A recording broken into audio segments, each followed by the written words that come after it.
from University of Massachusetts, Dartmouth. So please join me in welcoming Tim. Thank you, and I want to thank you, James, for inviting me here. It was very sweet of you.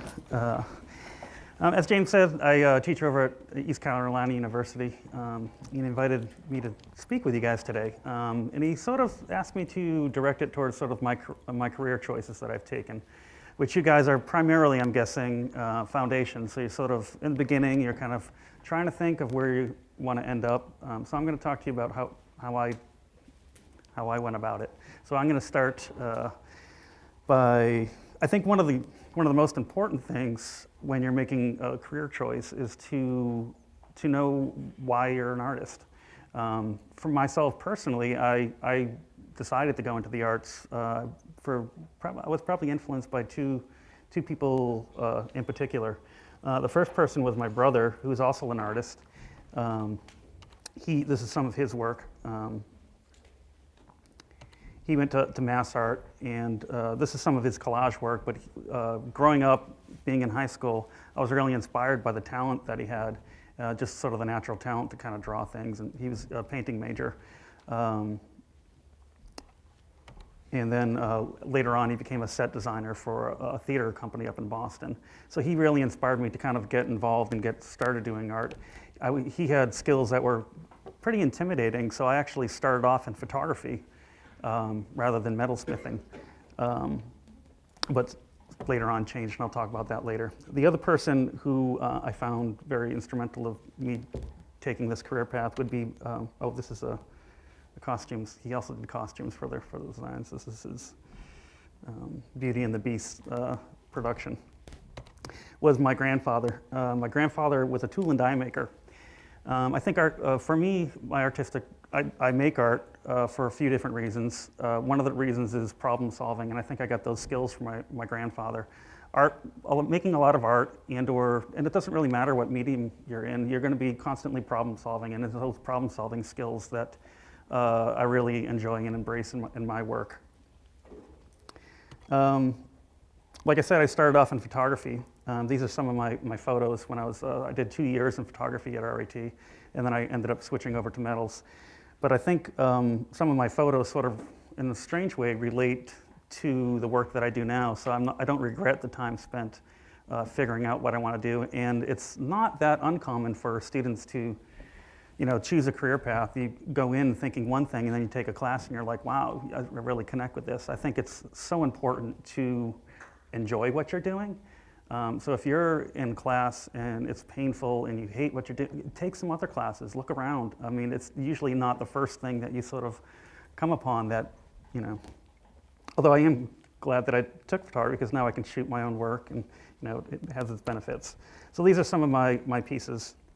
So like I said, I did 2 years, and right down the hall was the American School of Crafts, and they had actually a fantastic craft program. They were really, really good ceramics and wood program, metals program, glass program, and I befriended a couple people in that program, and so I would start hanging out with them during the evenings, and I'd be like, oh, this is pretty cool, And growing up, I found this in an old abandoned building. These photographs, my kind of thing that I was doing at this point was I was breaking into old abandoned buildings and photographing the interiors. I don't know if I should give you any ideas, but I really enjoyed the empty spaces, the feeling of something happened in this building, and it's something productive was happening in this building, but then what happened? So I like that. This is one of the bathroom stalls, so that's a roll of toilet paper, which I think is kind of funny. So I ended up befriending some people down the hall, and through high school I was always, my high school job was, during the summer times, was construction. So I was a carpenter's assistant for about 3 or 4 years, and then actually started right after junior high. I don't think they can do that anymore. It's really not legal to be using a circular saw right after 8th grade, But I was doing that, and then I was helping my uncles put up module homes. So I was always constantly using my hands. So when I saw what was happening down the hallway, it made a lot more sense to me as far as process goes. I really connected with the process. I ended up taking a summer course in metals and one in glass blowing, and really connected with the metals. So this is one of my first classes in metals. So this is a little T-ball. So I'll show you some of my earlier work that I was doing in undergrad. A ring. This is a little brooch that was chased in reprise. So I was using little steel tools to kind of shape and form the metal. And while I was in school, I mean, I had done 2 years. This is a little brooch. I had done 2 years, and I felt like, because it was at the time it was kind of an expensive school to go to, and I felt a lot of pressure. I was like, wow, I kind of screwed up 2 whole years. I'll be paying that off for a long time. So I went into metals because I really connected with the class that I took. I went in like full-heartedly. So I wasn't messing around. I wanted to get a good education, and that is so important for you guys at this stage, that you really want to kind of put your all into your classes for a variety of different reasons. Number one, you're not going to get good at your area if you don't. Look around, there's a lot of competition in this field, and only a select few make it. So you really want to be putting your best foot forward. And at this point, I was making work, and I was looking at my peers around me. I wasn't looking at my classmates. I was looking at the graduate students and seeing what they were doing. And I was taking mental notes of how many hours they were putting in a week, the work that they were producing, both the quantity of the work and the quality of the work. And then I set my goals for that and above. So if the graduate students were there 40 hours a week, I wanted to be there 50 hours a week, because I know I wanted to make it in the field. I was about a third year metals. This is a serving spoon, silver. So it's hand forged out of, I'll kind of explain some of the work just to try and get you involved in metals and take metals classes, because I'm biased. Just kidding. No, you really need to kind of check out all the areas and really kind of figure out what's good for you. But this was the handle was forged. Some of the details were carved in wax. This here was the forehead of a lobster. So I molded the forehead of a lobster, added some wax, cast it in metal. So it's a mixture of forming and casting processes. That's some details. Like the bowl of that spoon was hand formed and planished, and the rest of it was made out of wax and cast.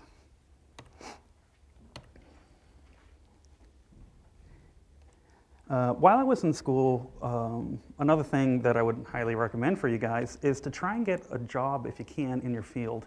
And getting a job in your field then again comes back to really, working your butt off in your classes. I got hired by my professor. I kind of lucked out. He usually hired 1 or 2 people during the summer times, and right after my first year, because I was working so hard, he took notice, and that's big, And he asked me to start working for him. So I worked for him starting that summer, right after my first year, and I worked for 40 hours a week during the summer and about 25 hours a week during the school year. So this is my old professor's work. So I was working on pieces like this. This is in the Bausch & Lomb building. It's hand formed out of copper, so just with hammers. So taking copper sheet and forming it, pretty thick copper. So this was actually the first project I worked for him on that summer. And these are some studio pictures of his. But I learned more probably working for someone than I did in school. As far as skill-wise is concerned, when you're doing something 40 hours a week, you really get good at it. So if you can get a job in your field, during the summer times or during the school, I highly recommend that. That was sort of really important to me. These are the biggest pieces he's made to date, I believe. This summer he had 3 of us working for him, and 2 dogs. That's Molly, the small one. So we were again hand forming these, and sort of my interest in engineering and problem solving really helped us with these pieces, because we had been working on a lot smaller pieces up to date. We had to kind of problem solve. Okay, how do you form these pieces of metal?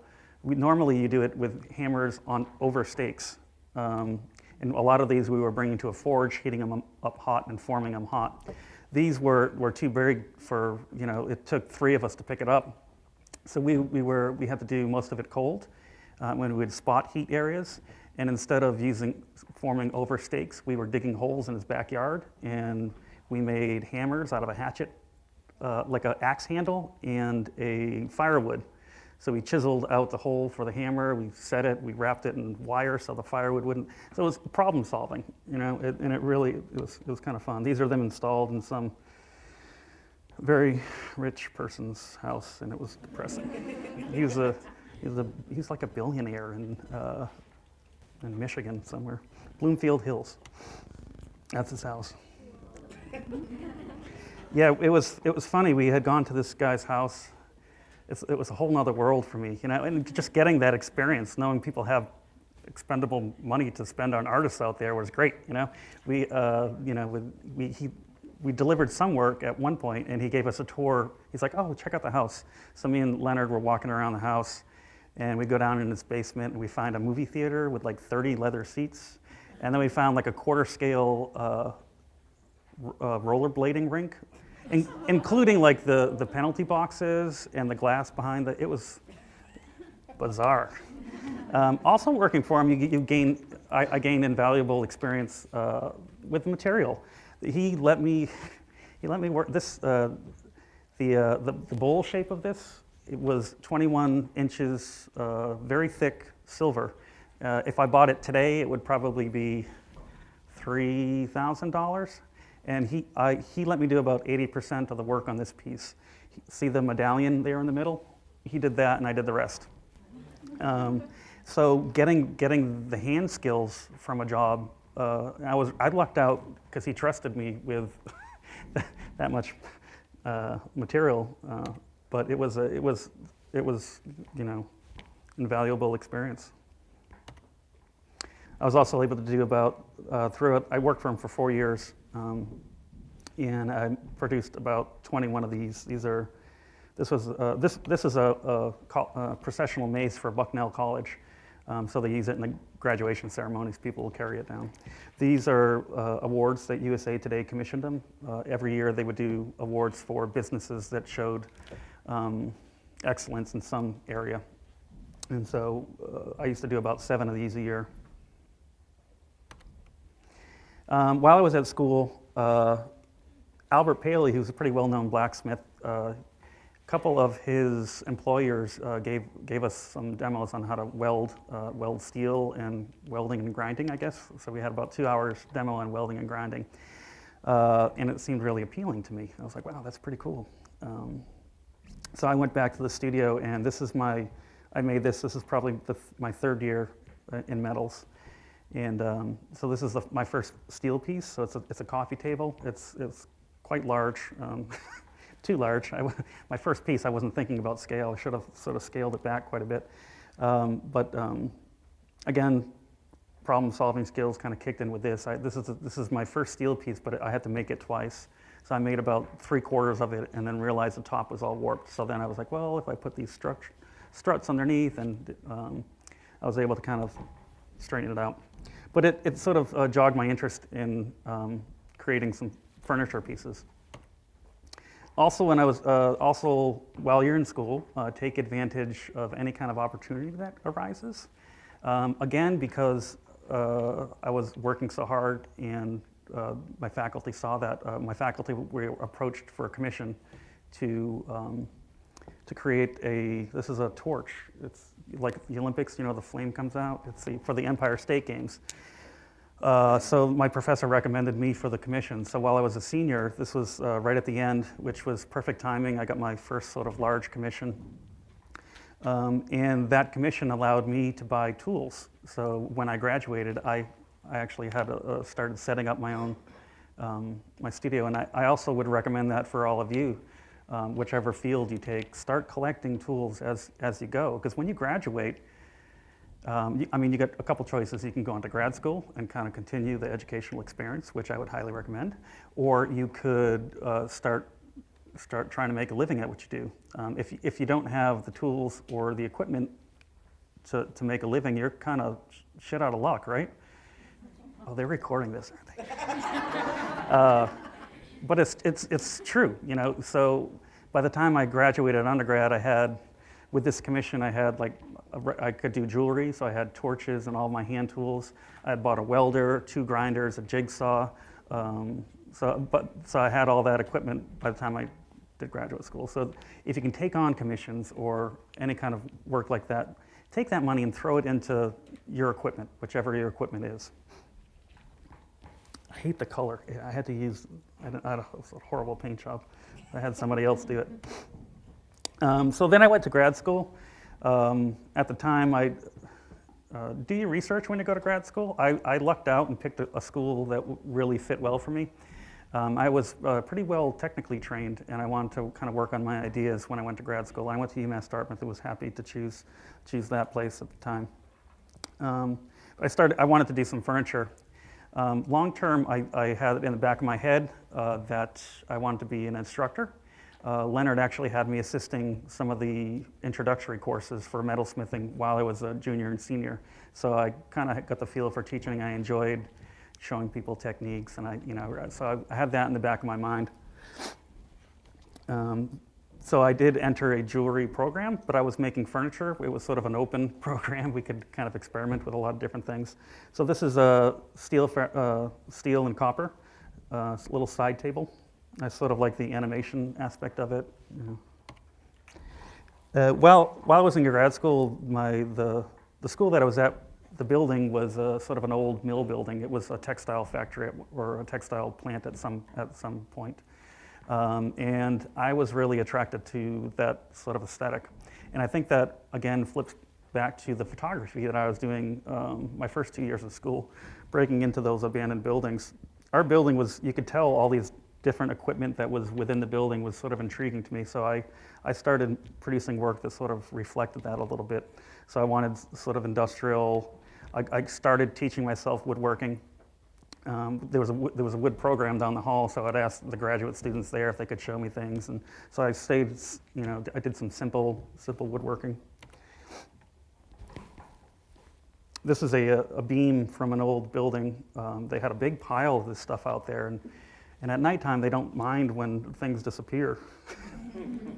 They were going to throw it out anyway, so I said, let's recycle, right? Let's stay green. So I recycled this big beam from the thing. This is this sort of came about with this design. You can kind of see except it's the level of intricacy is a little bit more sophisticated, I think. It's both steel and wood. So the top 2 inches of the bench is wood, maple that's been shaped and burnt. And then the rest of it is bar stock of steel and steel sheet that's been fabricated. So you can kind of see that lower part is all kind of sheet steel.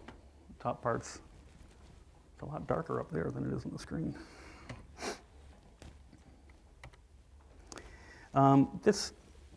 This piece came about looking again at sort of industrial objects. I was really attracted to a couple of photographers that would go around. They're from Germany, and they would photograph like water towers and blast furnace. So I was looking a lot at their work, and then you can kind of see they did a whole series of the water towers. And then I was also looking at the Fabergé eggs and doing sort of historical research. So this came about through that, and you can kind of see the references. The inside's all. I learned how to sew in this piece, which is kind of fun. So it's sort of upholstered with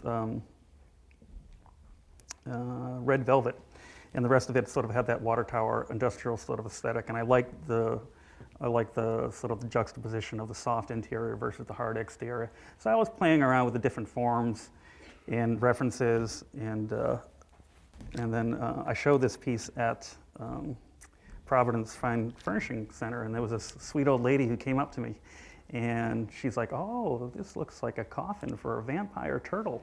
And I was like, "Wow, that's way better than what I was thinking when I made the piece." So I was like, "Okay, this is my coffin for a vampire turtle." This is some of the objects that were in our building, and I was definitely inspired by the objects.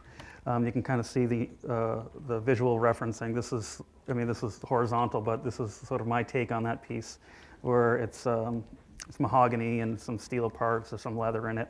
So it's a little cabinet, and I was interested on, like, all this equipment was sort of attached to the building, and for a while I was thinking about a building kind of kind of as a metaphor for a human body, where a building has plumbing. It's got, it's got all these, it's got air systems, so it sort of relates to the body. And so I made the cabinet, so if you look in the interior, there's sort of rib-shaped shelves, there's a leather shelf in there that sort of references the diaphragm, the big bowl is sort of like the stomach, so I'm doing all these sort of basic referencing. And again, these equipment sort of going into the wall, looking like it's attached to the building. That's kind of where this piece came from. So it was, again, referencing the figure and its connection with the building. Again, you opened it up and there were sort of these rib-shaped shelves in there. So this is fabricated out of sheet steel, relatively thin sheet steel, mostly 14 gauge, but the front panel was a 10 gauge. Which is just how us metalsmiths refer to the thickness of metals. I got to remember, I'm not talking to metalsmiths. This is sort of I think, a good example of someone with a lot of money. This is a gold piece. This is a gold commission that I did when I was a graduate student. It was from ceramic. She was like a returning student, and she was just taking classes part-time. But it's sort of I think it's an interesting example of, she came up to me and she's like, "Oh, Tim, I love your work, blah, blah, blah, blah, blah, blah, blah. Can you make me something in an Art Nouveau style?" And I was like, "Well, if you know my work, it's not really Art Nouveau." So this is sort of my creative solution to that request. So I didn't say no to the commission, I just adjusted it to my own aesthetics. While I was in school, I was influenced by the furniture instructor. His name is Steve Whittlesey. If any of you guys like recycled material work, he's a great person to check out. He does recycled material furniture, all out of used wood and different objects. And he does some sculptural work too. So I took a class, sort of like a mixed media recycling materials class. And so this was a vacuum cleaner, an old vacuum cleaner that I turned into a little wall cabinet in light. So there's two lights, the one that you can kind of see, and that sort of comes in and out and swivels back and forth. And there's a light that shines up through the cabinet. All handmade out of bar stock with rivets. Also, I had to make a living while I was in grad school too. I needed materials. I needed to, so my solution for that was to take on commissions. So these are which led to other commissions, which actually helped me set up my first studio. So again, I think that emphasizes the importance of pleasing clients. You have to kind of give them what they ask. So this was a company that started from UMass Dartmouth graduates. They had graduated a year before me and started a business to woodworkers. And while they were in school, they were also doing steel work with their furniture. And so they had just set up a wood shop, but they didn't have the money to set up both a wood shop and a steel shop. And they saw my work. They were visiting, saw my work, and asked me if I could do some parts and pieces for them. So while I was in grad school, I did about probably 1 to 3 commission pieces a month for them. These are just a few of the samples. So I just did all their steel work for them, and it helped me pay for my education and some spending cash. It also helped me when I was graduating grad school. It helped me set up my studio because I had been working with them for about 3 years. We had developed a good relationship, and they had taken on a pretty large commission from a telecommunication company down actually from here in Texas. I'm not exactly sure where in Texas, but they would do these road shows, and they needed these cabinets that could hold a computer screen and a keyboard and have shelves and swiveling things and doors. And I had never taken on a commission this large and was ignorant about how much work would go into it. But I was impressed by the amount of money I could get with it. I could get, in a month and a half, I think both me and my business partner made about 10 grand profit, which was perfect for setting up a studio. We set up both a steel shop and a wood shop. So we were able to get table saw, joiner, horizontal mortiser. In the meantime, I had gotten welders and a drill press, another welder, so I had a couple welders at that point. So we were setting up, so we were dumb enough to take on the commission, and which was probably the hardest I've worked ever in my life. We worked 95 hours a week for a month and a half. And if I did the math, I probably wasn't making much, but sometimes you got to take on dumb commissions to set yourself up, right? So this is us going through the project, making parts and pieces. And I talked to a lot of the metal students about production line.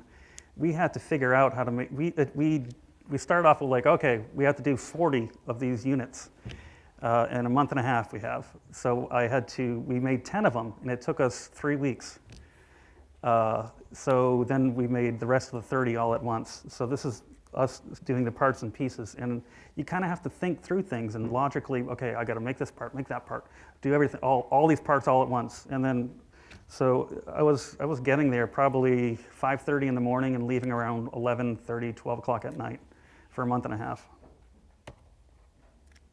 My business partner actually took on another something during that time, which is another life lesson. Make sure you know the person. If you go into business with something, make sure you've worked with them enough to understand. He actually hired, so it was himself, and he hired 2 people to do the work that I was doing. So that's my business partner and one of our employees, Jeremy Weiss. He's a fantastic woodworker in Kentucky. So these are the parts and pieces. In our studio, we were able to rent a space. It was probably the nicest studio I've ever had. It was like a 40 by 60 foot space. But for 40 of these units, we had to kind of, creatively problem solve how we're going to store and build these things. So this is us in our studio, building, getting them ready. We had to build the crates, ship them out. If you ever tried working 95 hours in a week, it's hard. Okay, so that so we did that project. I was able to get a studio set up. I got some part-time work as a shop technician. So I was working for Rhode Island School of Design and their furniture program, taking care of their metal shop, working about 25 hours a week. And so I did that for about a year. And right at the end of that year, I was starting to actually save money. So my business was kind of working. I was still doing pieces and parts for designers up in Boston. But then a job opening happened, and I got a phone call. And they were like, Tim Lazure, I got a call from my old professor. And he said, did you apply to this job? And I was like, what? I'm not even looking for a job. And he's like, you should apply for this job. The day later, I got a call for the head of the program, and they were calling me up and asking me if I wanted to apply for the job. So I quickly got a package together in about a week. I got them my slides, my portfolio, my resume. And the next week, they flew me down to North Carolina and offered me a position. So I kind of lucked out. But again, it's that connections that you make while you're in school, right? I made these connections by working my tail off for my professors, producing good, strong work. So anyway, I got hired at ECU, which is metals jewelry program. So I was like, well, I better start making some metals jewelry again. So I started So I started making both jewelry and some silversmithing pieces. So these are some examples of the pieces I've done since I've been at ECU. This is a little brandy snifter. So for those of you who have never taken metal, this starts off as flat sheet, and with hammers, it's hammered up into the shape. So it's all done by hand, just by the process of annealing, making metal soft, supporting it with what they call a stake, so a piece of metal, and then hammering it into that shape. So these are some examples of the vessels that I've been working on. And the little detail, you can go in after you raise a form. It's called raising. After you raise a form, you can go in with these little tools called chasing tools. So some of these are done with just hammers. Some of them are done with chasing tools. This one was done with chasing tools. This one was done primarily with just hammers. So I'm bringing up ridges into the metal just by hammering it. I fill it with a substance called pitch, which supports it from the inside, which allows me to hammer on the outside and create detail. Again, just with hammers. Is this an appropriate story to tell for college? Yeah, you guys, yeah. Okay, so this piece I was working on, and I do all my raising at school, and just because the stakes are pretty expensive, and you need a variety of them to make things. So I'm raising this form, and I had an idea for an object, and it starts looking kind of like a penis. And so the students are watching me raise this form, and they're like, wow, that kind of looks like a penis. And so I was like, well, I'll just finish it, I'll change it. If I put enough detail in it, it won't look like a penis. So I did that, and it kind of still looks like a penis. So, oh well, what are you gonna do? So after that, I made a nipple cup to counterbalance my penis cup. So I thought they could hang out together or something. I don't know. So sometimes you make things and you just don't know why you make them, but you keep making, because it'll get good eventually, right? So that's chased as well. Chased and then enameled. Actually, no, hammer formed, then enameled, sorry. All done with just a hammer.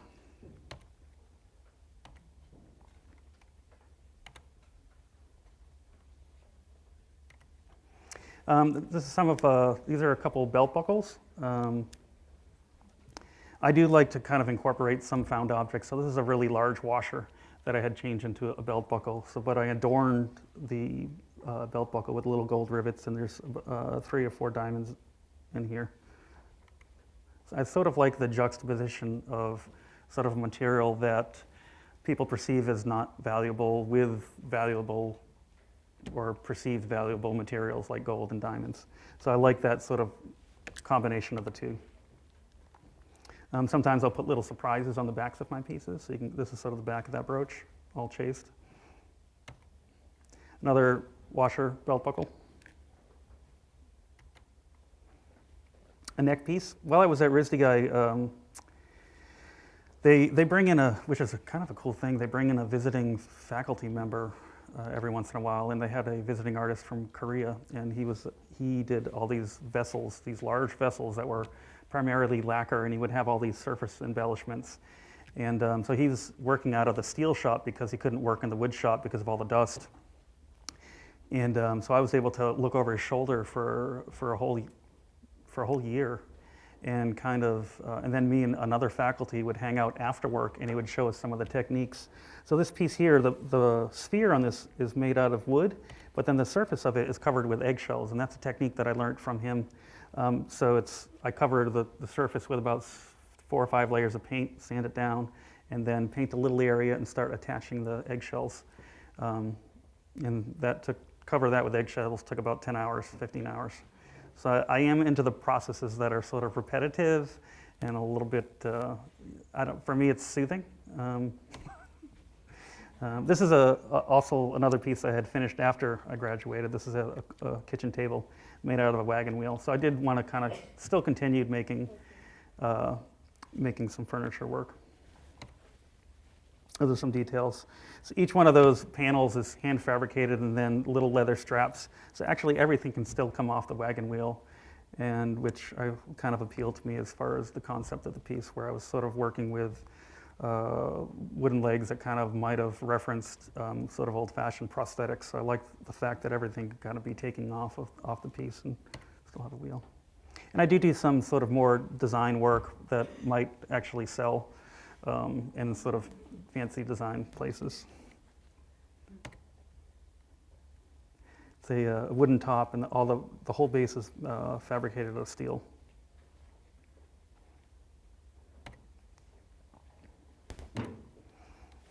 This is sort of more of a sculptural table where it's actually, there's a hinge on it. So you can, if you push on either side, it's sort of like a balancing kind of piece. And it's sort of, just trying to keep your world balanced. It's a cast iron leg. The base is fabricated steel with some leather.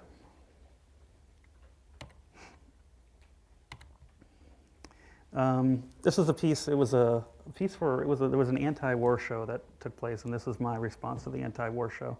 So it was sort of, loosely mimicked after a bomb, and sort of the dental records that might have been found by, someone who perhaps died in the war. Again, some found objects I really like working with. This is a little typewriter key. We'll clear that. Oh, that should be reversed. You should have seen that one before. So there's a little picture of a little fetus that was sort of about the father who died and the children left behind from the war.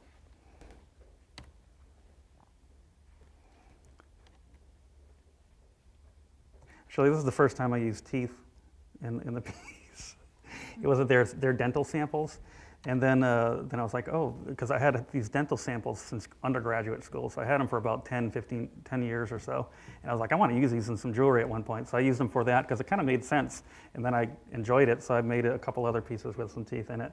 But for me, these are sort of like figurative pieces. And a lot of my brooch work I think about, it sort of relates to like people or the figures. And I think about struggling through life or awkwardly moving through time.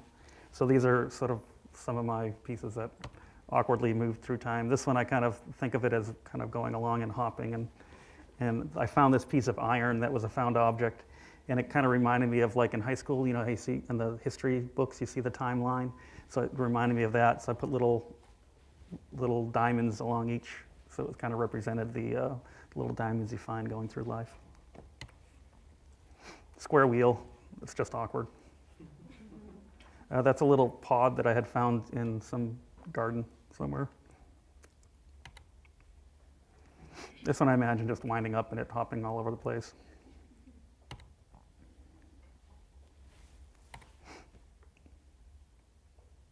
I do like brooches because they're sort of like little paintings for the body. You know, you're only limited with the weight, you know, because you don't want to pull the t-shirt down, so you can kind of come up with whatever kind of composition you want. And I had been holding on to this little piece of steel for years. I thought I would make a ring out of it, but I ended up making a brooch out of it. That's the back of it. Ooh, that's a little bright. This was for an exhibition where somebody sent out a bunch of materials and say, oh, make a piece with this, and you send it back, and they were going to have an exhibition. Although I gave them this piece about 2 years ago, and they haven't heard anything. I should really keep track of my emails. But that's a small little vessel that I raised, so it's only about 1.5 inches tall. Commission work, I will do a lot of commission work too. This is especially rings. A lot of like jewelers, a lot of times you'll get commissioned for wedding things. So this is one of the pieces I had made. I actually made this last summer. Another life lesson for you: when you take on a commission like this, ask about how much the materials are worth. I had ended up making this piece, and then I called him up. He's actually lives in Austin, so he lives down here. And I was like, how much would you like, I'll send it to you, do you want me to insure it? He's like, yeah. He's like, how much would you like me to insure it for? And he's like, $23,000 for the cost of the stone. So the diamond in this was a $23,000 stone, and I knew it was a big diamond, but I figured maybe 10,000.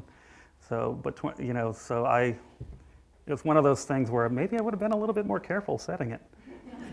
I mean, it came out really nice, and it's set properly, but probably should have known that before I took on the commission. But again, you never want to turn down a commission, right? I do a fair amount of more sculptural rings. This is a pebble with a little ruby in the middle of it. Here's a good example of commissions gone wild. So a colleague of mine is quite well known for making nail rings.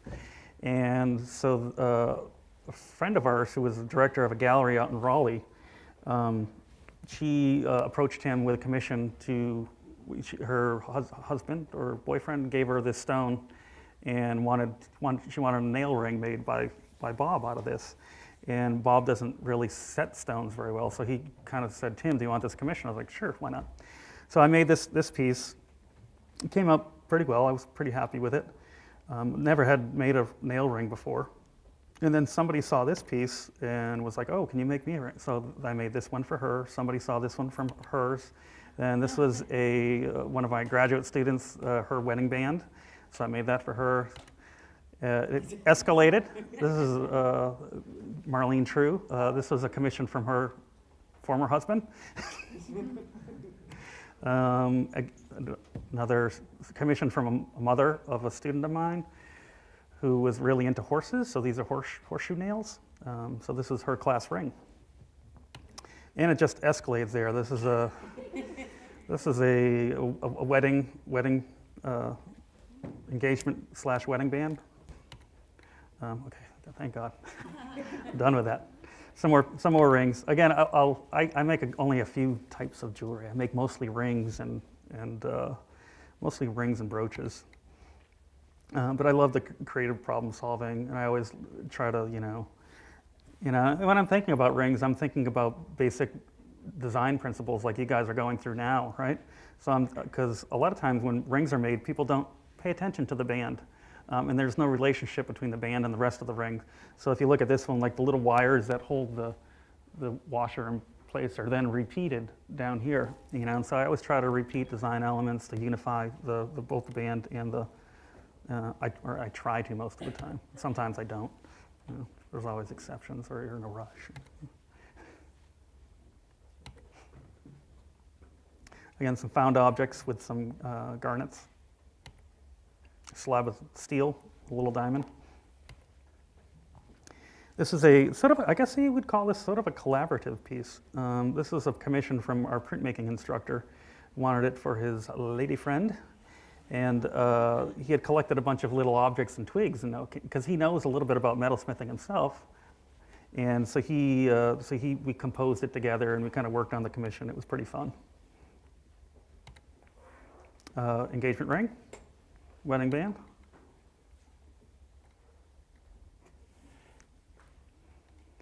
This one was pretty funny. This was for a guy. This is a pinky ring for like a 6'4" fella. And he's like, Tim, I got this ruby.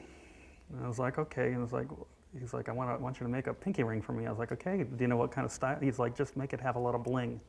So there's about 6 or 7 diamonds and a ruby in this one.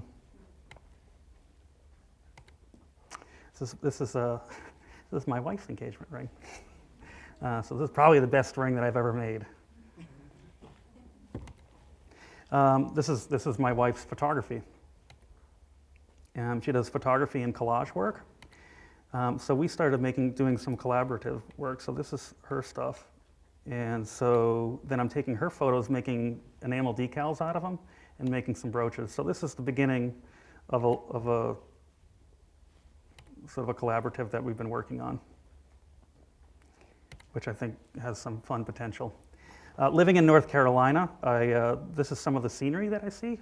So my next furniture pieces are going to be sort of based on these structures, where I'm going to sort of recreate some of the structures and kind of turn them into furniture pieces. So I've started this piece sort of loosely basing it after a barn. So this is some work in progress, and I'm having a lot of fun with it. You can kind of see the shape of the roof relates to that roof there. And I'm going to put some sliding barn doors on it. I'm going to put little ladders going from floor to floor. I've even been producing the flooring. Again, I like a lot of repetition, so these little slats are all hand cut, hand drilled, and then I bevel them with a hand plane, and there's like 400 pieces. So I was laying floor for a long time. Brought me back to my carpentry, and I think I make things mostly because of the process. So I enjoy making jewelry, silversmithing, furniture, as much as I enjoy making like my jewelry bench or my chicken coop. So this is my latest finish piece. This is my chicken coop, and this is little Nadine, and I thought she would be a nice one to say thank you for coming.